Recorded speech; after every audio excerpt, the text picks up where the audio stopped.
تحت شعار سياسة التوسع وتصدير المخدرات المغربية عائق أمام تحقيق حلم الشعوب المغاربية، افتتحت صبيحة اليوم الجامعة الصيفية إكديم إيزيك لجبهة البوليزاريو والجمهورية العربية الصحراوية بولاية بومرداس.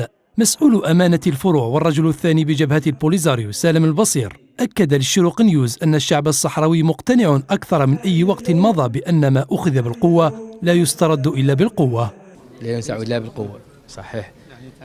هذا راه مطروح ذلك للنقاش، ما طرحه الشعب الصحراوي اليوم فوق الطاولة للنقاش. احنا ننتظر يعني الموقف الأخير والقرار الأخير شهر أبريل 2015.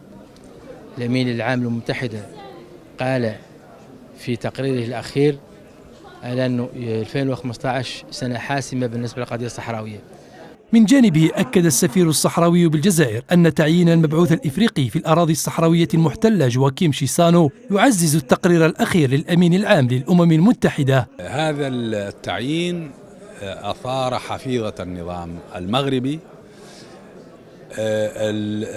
هذه الحفيظة المثارة كل صائفة كل سنة تصار، وخصوصا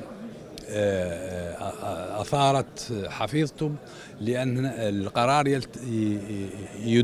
يعزز ويدعم ما جاء في آخر تقرير للأمين العام للأمم المتحدة الذي حدد فيه الوضع القانوني للإقليم. ويواصل الاحتلال المغربي انتهاك حقوق الإنسان ونهب الثروات الطبيعية الصحراوية، ضاربا بذلك عرض الحائط المواثيق الدولية. رزنامة الحقوق التي تعارفت عليها المنظمة الدولي يتم ضربها عرض الحائط من طرف إرادة الاحتلال المغربي ضدا على إرادة الشعب الصحراوي. من حيث الحقوق المدنية والسياسية نتحدث عن استمرار الاحتلال المغربي يعني في حظر وحرمان الصحراوي من تأسيس جمعيات تعنى بالدفاع عن حقوقهم الأساسية، إلى جانب يعني منع الصحراويين من حقهم المشروع والقانوني في التظاهر وفي التعبير الحر والسليم عن الرأي. نتحدث عن انتهاك جسيم للحقوق الاقتصادية والاجتماعية من خلال الاستنزاف الممنهج للثروات الصحراوية، سواء ما تعلق منها بالثروات البحرية وما تعلق منها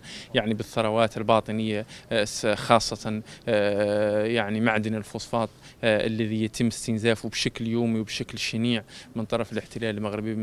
ومن المنتظر أن تتواصل أشغال الجامعة على مدار 20 يوما، حيث ستتخللها محاضرات يلقيها جزائريون وصحراويون في العديد من المحاور على غرار المقاومة السلمية ودبلوماسية المقاومة ومبادئها.